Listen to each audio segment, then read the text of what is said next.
Hi hello guys ನಮಸ್ತೆ, ನಾನು ನಿಮ್ಮ ಟೆಕ್ ಬ್ರೋ. ಇವತ್ತಿನ ಈ ಒಂದು ವಿಡಿಯೋದಲ್ಲಿ ನಾನು ನಿಮಗೆ ಅಡ್ವಾನ್ಸ್ ಪಿ ಎಫ್ ಅಮೌಂಟನ್ನು ಯಾವ ರೀತಿ ಕ್ಲೈಮ್ ಮಾಡೋದು ತುಂಬ ಈಸಿಯಾಗಿ ಅಂತ ತಿಳಿಸ್ಕೊಡ್ತೀನಿ. ಬನ್ನಿ ವಿಡಿಯೋ ಶುರು ಮಾಡೋಣ. ಸಿಂಪಲ್ಲಾಗಿ ನೀವು ಗೂಗಲ್ ಅಥವಾ ಕ್ರೋಮ್ನಲ್ಲಿ ಓಪನ್ ಮಾಡಿಕೊಂಡು ಮೇಲ್ಗಡೆ ಸರ್ಚ್ ಬಾರ್ನಲ್ಲಿ ಬಂದು ಇ ಪಿ ಎಫ್ ಒ ಅಂತ ಸರ್ಚ್ ಮಾಡಿ. ಇ ಪಿ ಎಫ್ ಒ ಅಂತಂದರೆ ಎಂಪ್ಲಾಯಿ ಪ್ರಾವಿಡೆಂಟ್ ಫಂಡ್ ಆರ್ಗನೈಸೇಷನ್ ಅಂತ.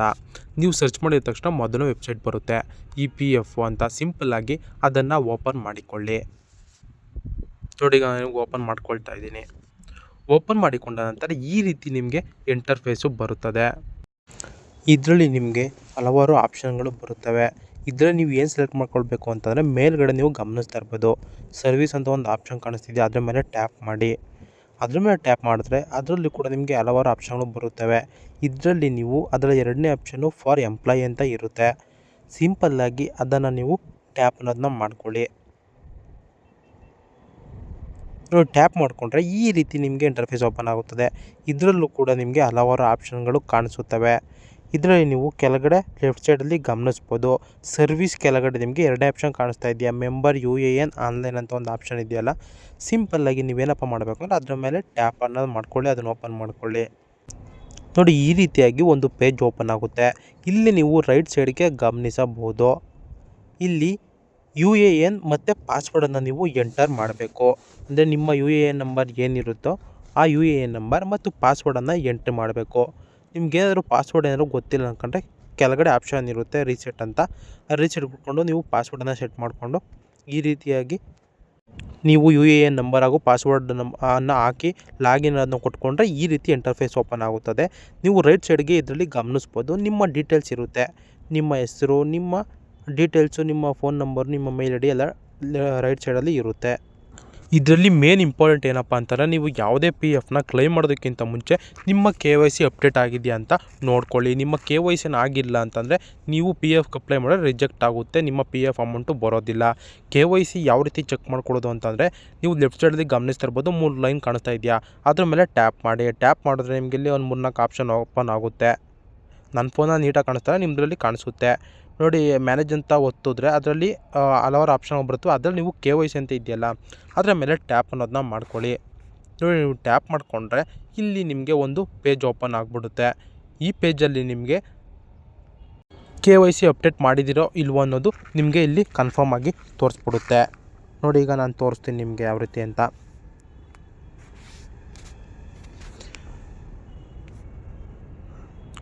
ನೋಡಿ, ಇಲ್ಲಿ ಗಮನಿಸ್ತಾ ಇರ್ಬೋದು ನೀವು. ಇಲ್ಲಿ ನನ್ನ ಪಾನ್ ಕಾರ್ಡ್ ಮತ್ತು ನನ್ನ ಬ್ಯಾಂಕು ಪಾಸ್ಬುಕ್ಕು ಇಲ್ಲಿ ಅಪ್ರೂವ್ಡ್ ಅಂತ ಬಂದಿದೆ. ಇನ್ ಕೇಸ್ ಏನಾನ ನೀವು KYCಯನ್ನು ಅಪ್ರೂವಲ್ ಆಗಿಲ್ಲ ಅಂತಂದರೆ ನೀವು KYCಯನ್ನು ಅಪ್ಡೇಟ್ ಮಾಡಿ ನಿಮ್ಮ ಹೆಡ್ ಆಫೀಸರು ಅಂದರೆ HR ಟೀಮ್ಗೆ ಹೇಳಿದ್ರೆ ಅವರು ಅಪ್ರೂವಲ್ನ ಕೊಡ್ತಾರೆ. ಈ ರೀತಿ KYCನ ಮೊದಲು ಕನ್ಫರ್ಮ್ ಮಾಡ್ಕೊಳ್ಳಿ. ಇದಾದ ನಂತರ ನೀವು ಕ್ಲೈಮ್ ಪ್ರೊಸೆಸ್ಗೆ ಬನ್ನಿ. ಮತ್ತೆ ನೀವು ಲೆಫ್ಟ್ ಸೈಡ್ಗೆ 3 ಡಾಟ್ ಕಾಣಿಸ್ತಿದೆ, ಅದ್ರ ಮೇಲೆ ಟ್ಯಾಪ್ ಮಾಡಿಕೊಂಡು ಮತ್ತೆ ಅದರಲ್ಲಿ ನೀವು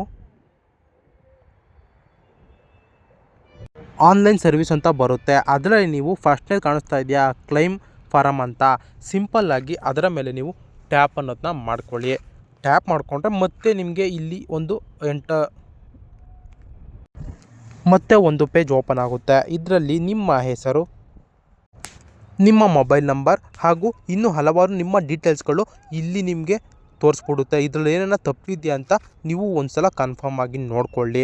ಇದಾದ ನಂತರ ನೀವು ಲೆಫ್ಟ್ ಸೈಡಲ್ಲಿ ಗಮನಿಸಬಹುದು ಬ್ಯಾಂಕ್ ಅಕೌಂಟ್ ನಂಬರ್ ಅಂತ ಕೇಳ್ತಾ ಇದೆ. ಅಂದರೆ ನಿಮ್ಮ ಸ್ಯಾಲ್ರಿ ಯಾವ ಅಕೌಂಟ್ಗೆ ಬರ್ತಿತ್ತೋ, ಇಲ್ಲ ಅಂತಂದರೆ ನಿಮ್ಮ ಹೆಸರು ಕರೆಕ್ಟಾಗಿರೋ ಒಂದು ಅಕೌಂಟನ್ನು ನೀವು ಇಲ್ಲಿ ಅಕೌಂಟ್ ನಂಬರನ್ನು ಎಂಟರ್ ಮಾಡಬೇಕಾಗುತ್ತದೆ. ನಿಮ್ಮ ಸ್ಯಾಲ್ರಿ ಬರೋ ಅಕೌಂಟ್ ಆದರೂ ಪರವಾಗಿಲ್ಲ, ಅಥವಾ ಬೇರೆ ಅಕೌಂಟು ನಿಮ್ಮದೇ ಇದ್ದರೆ, ಅಂದರೆ ಹೆಸರೆಲ್ಲ ಕರೆಕ್ಟಾಗಿರಬೇಕು, ಸೇಮ್ ಇರಬೇಕು. ಆ ಥರ ಯಾವುದೋ ಅಕೌಂಟ್ ಇರುತ್ತಾ ನಿಮ್ಮದು, ಇಲ್ಲಿ ಅಕೌಂಟ್ ನಂಬರನ್ನು ಎಂಟರ್ ಮಾಡಿ ಸಬ್ಮಿಟನ್ನು ಕೊಟ್ಕೊಳ್ಳಿ. ಸಬ್ಮಿಟನ್ನು ಕೊಟ್ಕೊಂಡ್ರೆ ಈ ರೀತಿ ಒಂದು ಆಪ್ಷನ್ ಬರುತ್ತೆ, ಎಸ್ ನೋ ಅಂತ, ಕಂಡೀಷನ್ಗೆ ಓಕೆ ಅಂತ ಕೇಳುತ್ತೆ. ಎಸ್ ಅಂತ ಕೊಟ್ಕೊಳ್ಳಿ. ಈಗ ರೈಟ್ ಮಾರ್ಕ್ ಬಂದಿದೆ, ಅಂದರೆ ನಿಮ್ಮ ಅಕೌಂಟ್ ನಂಬರು ಕರೆಕ್ಟಾಗಿದೆ ಅಂತ. ಅದಾದ ನಂತರ ಕೆಳಗಡೆ ಗಮನಿಸ್ಬೋದು ಪ್ರೊಸೀಡ್ ಫಾರ್ ಆನ್ಲೈನ್ ಕ್ಲೈಮ್ ಅಂತ ಒಂದು ಆಪ್ಷನ್ ಇರುತ್ತೆ. ಸಿಂಪಲ್ಲಾಗಿ ನೀವು ಅದರ ಮೇಲೆ ಟ್ಯಾಪ್ ಅನ್ನೋದನ್ನ ಮಾಡ್ಕೊಳ್ಳಿ.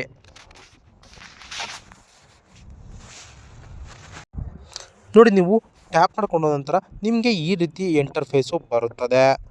ಇದರಲ್ಲಿ ಎಲ್ಲ ಡೀಟೇಲ್ಸು ಮತ್ತೆ ಬರ್ತದೆ ನಿಮಗೆ. ಲಾಸ್ಟಲ್ಲಿ ಗಮನಿಸ್ಬೋದು I want to apply for ಅಂತ ಒಂದು ಆಪ್ಷನ್ ಕಾಣಿಸ್ತಾ ಇದೆಯಾ ನಿಮಗೆ, ಅದರ ಮೇಲೆ ಟ್ಯಾಪ್ ಅನ್ನೋದನ್ನ ಮಾಡ್ಕೊಳ್ಳಿ. ಇಲ್ಲಿ ಕೆಳಗಡೆ ತೋರಿಸ್ಬಿಡುತ್ತೆ ಇದು ಅಡ್ವಾನ್ಸು ಕನ್ಸಿಡರ್ ಆಗುತ್ತೆ ಇಲ್ಲಿ ಅಂತ.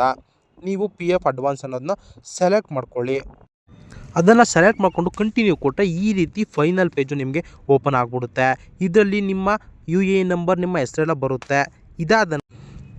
ಇದಾದ ನಂತರ ನಿಮಗೆ ಇಲ್ಲಿ ಐ ವಾಂಟ್ ಟು ಅಪ್ಲೈ ಅಂತ ಒಂದು ಆಪ್ಷನ್ ಕಾಣಿಸ್ತಾ ಇದೆಯಾ, ಅಲ್ಲಿ ನೀವು ಆಲ್ರೆಡಿ ಅಡ್ವಾನ್ಸ್ ಆಗಿ ಅಪ್ಲೈ ಮಾಡ್ತೀರಿ ಅಂತ ಆಲ್ರೆಡಿ ತೊಗೊಂಡಿದೆ. ಅದಾದ ನಂತರ ಕೆಳಗಡೆ ಗಮನಿಸ್ಬೋದು ಸೆಲೆಕ್ಟ್ ಸರ್ವಿಸ್ ಅಂತ, ಅದ್ರ ಮೇಲೆ ನೀವು ಟ್ಯಾಪ್ ಮಾಡಿಕೊಂಡ್ರೆ ನಿಮಗೆ ಇಲ್ಲಿ ಯಾವ ಕಂಪ್ನಿಯಲ್ಲಿ ನಿಮ್ಮ ಪಿ ಎಫ್ ಇದೆ ಅಲ್ಲಿ ಇಲ್ಲಿ ಡೀಟೇಲ್ಸ್ ತೋರಿಸುತ್ತೆ. ಅಂದರೆ ನೀವು ಈಗ ಯಾವ ಕಂಪ್ನಿಗೆ ಅಪ್ಲೈ ಮಾಡ್ತಿದ್ದೀರೋ ಅದನ್ನು ಸೆಲೆಕ್ಟ್ ಮಾಡ್ಕೊಳ್ಳಿ. ಅದಾದ ನಂತರ ಇಲ್ಲಿ ಕೆಳಗಡೆ ಇನ್ನೊಂದು ಆಪ್ಷನ್ ಕಾಣಿಸ್ತಾ ಇದೆಯಾ ನಿಮಗೆ, ಪರ್ಪಸ್ ಆಫ್ ಅಡ್ವಾನ್ಸ್ ಅಂತ ಒಂದು ಆಪ್ಷನ್ ಕಾಣಿಸ್ತೆ. ಅದರ ಮೇಲೆ ಟ್ಯಾಪ್ ಮಾಡಿಕೊಂಡು ನೀವು ಏನು ಪರ್ಪಸ್ಗೋಸ್ಕರ ಈ ಅಡ್ವಾನ್ಸ್ ಆಗಿ ಕ್ಲೈಮ್ ಮಾಡ್ತೀರಿ ಅಂತ ಕೇಳ್ತಾ ಇದೆ. ನಾನು ಇಲ್ಲಿ ಸಿಂಪಲ್ ಆಗಿ ಇಲ್ನೆಸ್ ಅಂತ ಸೆಲೆಕ್ಟ್ ಮಾಡ್ಕೊಳ್ತಾ ಇದ್ದೀನಿ. ಇಲ್ನೆಸ್ ಅಂದರೆ ಅನಾರೋಗ್ಯ ಅಂತ, ಅದನ್ನು ಸೆಲೆಕ್ಟ್ ಅನ್ನೋದನ್ನ ಮಾಡ್ಕೊಳ್ತಾ ಇದ್ದೀನಿ.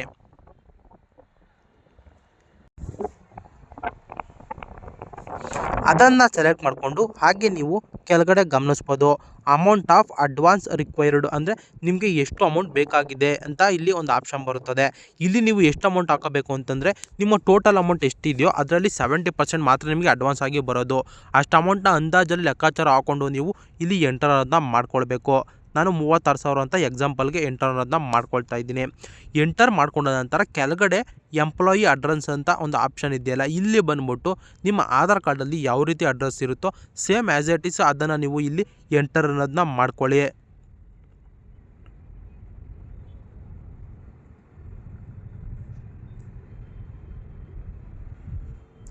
ನಿಮ್ಮ ಊರು, ನಿಮ್ಮ ತಾಲೂಕು, ನಿಮ್ಮ ಪೋಸ್ಟು ಹಾಗೂ ಕೆಳಗಡೆ ಸೆಲೆಕ್ಟ್ ಸ್ಟೇಟ್ ಅಂತ ಒಂದು ಆಪ್ಷನ್ ಇದೆ, ನಿಮ್ಮ ರಾಜ್ಯವನ್ನು ಸೆಲೆಕ್ಟ್ ಮಾಡ್ಕೊಳ್ಳಿ ಅಂತ. ಅದನ್ನು ಕೂಡ ನೀವು ಇಲ್ಲಿ ಸೆಲೆಕ್ಟ್ ಅನ್ನೋದನ್ನ ಮಾಡ್ಕೊಳ್ಳಿ.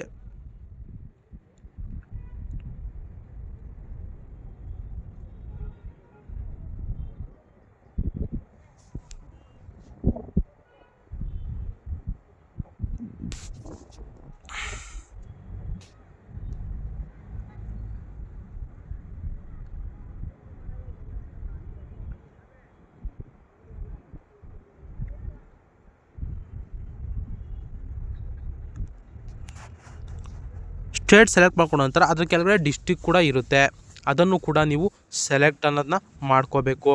ಡಿಸ್ಟಿಕ್ಟನ್ನು ಸೆಲೆಕ್ಟ್ ಅನ್ನೋದು ಮಾಡ್ಕೊಂಡ ನಂತರ ಅದರ ಕೆಳಗಡೆ ಸಿಟಿ, ಅಂದರೆ ನಿಮ್ಮ ಊರಿಗೆ ಯಾವ ಸಿಟಿ ಹತ್ತಿರ ಆಗುತ್ತೆ ಅಂತ ಇಲ್ಲಿ ಕೇಳುತ್ತೆ.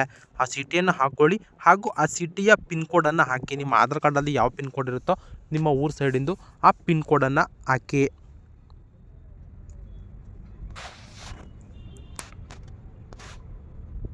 ಆ ಪಿನ್ ಕೋಡನ್ನು ಹಾಕಿದ ನಂತರ ನೀವು ಗೆಟ್ ಆಧಾರ್ OTP ಅಂತ ಆಪ್ಷನ್ ಕಾಣಿಸ್ತಿದೆ ಲೆಫ್ಟ್ ಸೈಡಲ್ಲಿ ನಿಮಗೆ, ಅದನ್ನು ನೀವು ಒತ್ತಬೇಕು. ಒತ್ತಿದ ನಂತರ ನಿಮ್ಮ PF ಅಕೌಂಟ್ ಯಾವ ಫೋನ್ ನಂಬರ್ ಲಿಂಕ್ ಆಗಿರುತ್ತೋ ಆ ಒಂದು ಫೋನ್ ನಂಬರ್ಗೆ ಒಂದು OTP ಬಂದಿರುತ್ತದೆ. ಸಿಂಪಲ್ಲಾಗಿ ಆ OTPಯನ್ನು ಬಂದು ನೀವು ಇಲ್ಲಿ ಕೆಳಗಡೆ ಎಂಟರ್ ಅನ್ನೋದನ್ನ ಮಾಡ್ಕೊಳ್ಳಿ. ಆ OTPಯನ್ನು ನೀವು ಎಂಟರ್ ಮಾಡಿಕೊಂಡು ವ್ಯಾಲಿಡೇಟ್ OTP ಅಂತ ಒಂದು ಆಪ್ಷನ್ ಕಾಣಿಸುತ್ತೆ, ಅದ್ರ ಮೇಲೆ ನೀವು ಸಿಂಪಲ್ಲಾಗಿ ಟ್ಯಾಪ್ ಅನ್ನೋದನ್ನ ಮಾಡ್ಕೊಳ್ಳಿ. ಟ್ಯಾಪ್ ಮಾಡಿದ ನಂತರ ನೋಡಿ, ಈಗ ನಿಮ್ಮ ಒಂದು PF ಕ್ಲೈಮಿಂಗು ಸಕ್ಸಸ್ಫುಲಿ ಆಗಿದೆ. ಇಲ್ಲಿ ಕಾಣಿಸ್ತಾ ಇದೆಯಾ click here to view PDF ಅಂತ, ಇದನ್ನು ಸೆಲೆಕ್ಟ್ ಮಾಡಿಕೊಂಡು ನಿಮ್ಮ ಕ್ಲೈಮಿಂಗ್ ಅಪ್ಲಿಕೇಶನನ್ನು ನೀವು ಆರಾಮಾಗಿ ನೋಡ್ಕೊಳ್ಬೋದು.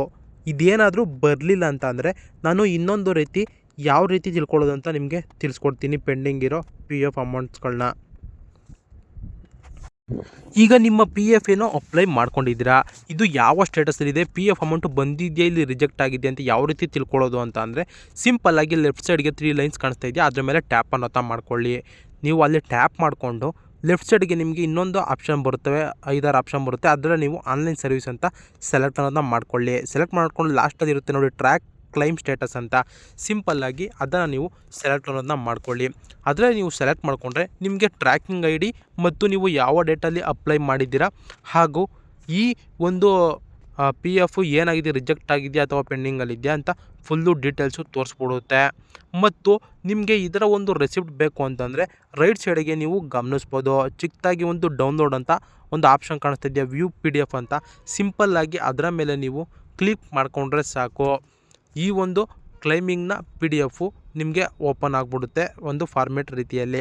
ಅದನ್ನು ನೀವು ಒಂದು ಸ್ಕ್ರೀನ್ಶಾಟ್ ತಕ್ಕೊಂಡು ಮಾಡ್ಕೊಳ್ಳಬಹುದು.